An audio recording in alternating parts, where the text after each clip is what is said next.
This has been Strictly Ball Business. Strictly ball business. Strictly ball business. I like that video. Shit. Which will be a great segue to our final topic is the Donovan Mitchell with the Cavs. They've been doing great. They've been playing great, even though Darius Garland's been injured. The biggest playmaking role has been filled by Donovan Mitchell, but Caris LeVert has stepped up in a huge way. What do you think of this Cavs team? What's going on with them? Yeah, I mean, they've still got the Twin Towers that are looking really fun. And I think Donovan Mitchell works pretty well with them. He seems to facilitate, better than he did with Utah. I'm sure maybe he's just trying to make a more concerted effort with it, with being on a new team, which I think is great.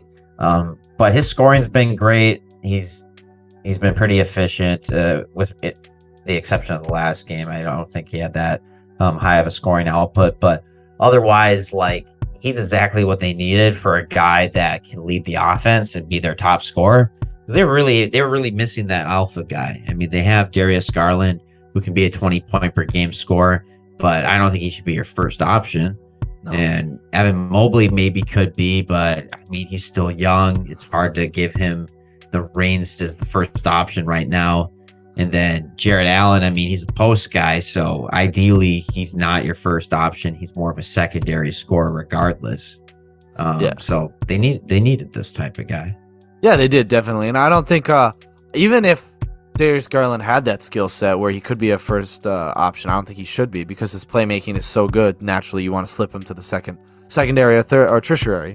I don't think Evan Mobley can ever, nor does it really matter. I don't think he should be he should ever and will ever turn into a first or second scoring option. I think a lot of it, I think he's can fully peak and be a Hall of Fame level player at a third scoring option, but beat it on his defense. I think that's where he can make his home, and where he could be a better, miles better offensive scorer than Gobert, but still have the same defensive impact. So I think that's where he'll fit. But he's making another jump this season. That's great to see. Caris, I mean, everyone's like, what's going to happen? But Caris has filled a great role. He's been awesome. Okoro's been in there playing defense. Just the whole team, like, they're great. I mean, the struggle with a lot of bigger guys, like the Magic 4. So in the last Magic game, they were struggling guarding those bigger guys like Paolo, Franz, Carter, because they were just taking the guards off the dribble.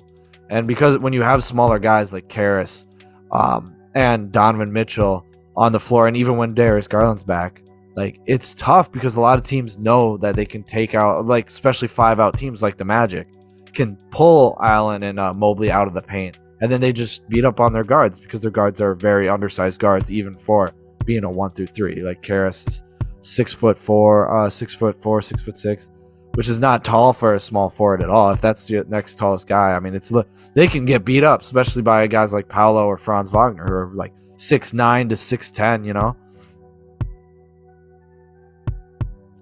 Yeah, I don't know, man. Can you repeat that last part? I missed what you said there. Repeat everything, just that last part. They're getting beat out. A lot of teams, they know that when they play 5-out, they can pull out their bigs and they can just attack defensively at their guards because their guards are really small. I mean, Okoro does everything he can, and he did get some defensive stops, but guys like a lot of teams have those tall forwards that are strong enough to beat you in there. Not Portland Trailblazers like we just talked about, but there's certainly tons of size in there where these guards will struggle. Donovan Mitchell, Darius Garland, Caris LeVert will all struggle when they're on the court, and I think teams know to attack them. That's their only weakness, but they have a great offense. They're driving, they're kicking, guys are getting open. They're fundamentally sound. So that part is what I'm not worried about. And I know the middlemen will keep it there, but that's my only concern with this team. Yeah, I mean, Donovan Mitchell is still, like, I think 4 inches taller than Colin Sexton. So believe it or not, they upgraded in terms of their height that way, even a little bit. But I agree, they still got a small backcourt overall, and they're probably going to get eaten up by guys like Kyrie. They'll get eaten up by who else is in the East? I mean, Tyrese Maxey will probably have big games against them. James Harden will. Yep. But Siakam, I think they've got enough. Yeah, I mean, they've got enough offense where they can keep up with teams, but their defense is a question mark at the guard position. You just hope that they can guard good enough with their big men to keep them in games, but they probably give up a lot of threes. I'm thinking, that's just At least they're hitting gonna be rotations. a matter of trying to plug those holes. Yeah, Yeah, I mean, hitting rotations. That's true. They're Yeah. faster on the perimeter. they're smarter defensive players. They're just more limited by their size and physicality. The guards, anyway. Obviously, the forwards are great defensive players, and they're doing everything they can. It's just teams know how to exploit that now with today's NBA. But my last thing on the Cavs is Dean fucking Wade. That guy's shooting 50% from three, and it's not even on small volume. This guy is just coming in. He's their shooter. And he's doing a great job. I think it's awesome. I mean, good for Dean Wade. He deserves all these minutes. It's well earned. Good for him. Nice. That's great. Yeah, I mean, kind of a player that came out of nowhere, but that's how it's turned out for a lot of players in this league. If they can shoot at an exceptional level and they can, pass in terms of defense well enough, you're gonna get minutes. You're gonna get tons of money. And so it's really interesting to see stuff like that. Like Duncan Robinson, maybe he's not playing a lot these days, but he got that big contract. But now the Miami Heat, they found their guy in Max Strus anyway. So Cleveland, like with Dean Wade, he's put in the years, he's stepped up. I'm still surprised to see Chetty Osman still putting up good numbers. Yeah. Man. LeBron's favorite Might white be out of guy. the league by now. Yeah, no, for sure. But I mean, the Cavs love him. I know that team. Like all the fans love Chet. He's just like the Minnesotans loved Tyus Jones. He's like the Tyus Jones of Cleveland. They love him. They'll do whatever to keep him. Unfortunately, not a lot of teams want to get him. I mean, fortunately, a lot of Except teams the Wolves aren't going to let steal him Tyus away. go. Yeah, it's because the Grizzlies offered him a contract. Chetty became a free agent. Nobody offered him a contract. They're like, you can have him. He's yours. But he's been a good shooter. And I mean, Kevin Love, he's turned into an actual plus vet on this team. Whereas a few years ago, he was just screaming at him, like verbally abusing them. It's great. But now he's good. Now he's an awesome guy. Good for you, Kevin Love. Yeah, weird. I guess he just was really upset with all the losing. I mean, handle the rebuild. he's been aside from when he first started the Timberwolves, he's won most of his career, and he's a champion. So hey, I mean, I get it. I mean, frustration plus being he was a good talent. Like, he had a few years wasted on that rebuild in the Cavaliers. Granted, he was injured for a lot of it, but I'd get frustrated. But hey, He turned also out, be signed patient. the extension right after LeBron left. So Yeah, I mean, he had to have known they weren't going to be that good. So I think he signed it, and then I don't know. I always thought it LeBron- was weird.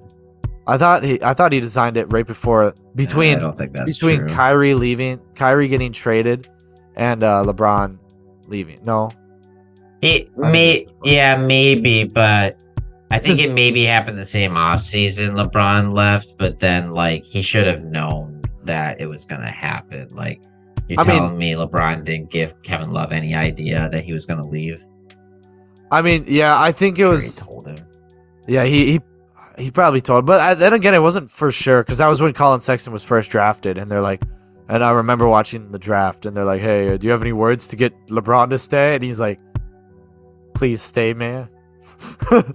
But and they were talking about Kevin Everybody Love. knew he was leaving. Yeah, they were talking about the Kevin Love extension during the draft, Yeah. and he obviously hadn't picked the Lakers yet. So, but that Yeah. was the Cavs. Another hot start. They're doing well, but we expected that. What do you guys think of the Cavs? What team has surprised you this far into the NBA? Comment below. Let us know. Facts. But that's all our topics. That's all I got. Unless you have anything else. Well, thank you very much to the Peanut Gallery. We appreciate your viewings, and much love, much. Much love. Yeah, if you guys made it to the end of the video, comment peaches, so I know you know. And then Peaches, peaches. Just talk about peaches. Peachios, Some good. some Peachos. nice peaches. Peachos. Oh yeah, those things. Those are pretty good. Like I like the first few bites, and then I get sick of it because it's all one flavor, and then I crave them again like the next day. That's what happens. It's they're good. You always get like a something. super craving for them, and you just go in for a little bit. Yeah, And just like, get these away from me after a few of them. exactly. But it's Halloween. Candy. You know what? Tell us your favorite candy. That's what I want to know. Fuck the Yes. peaches.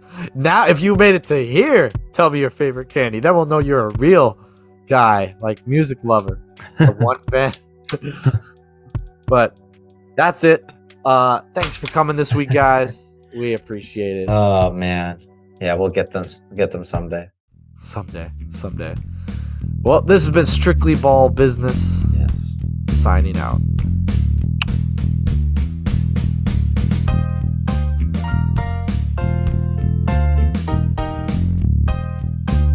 Thanks for watching. Shit. My nose is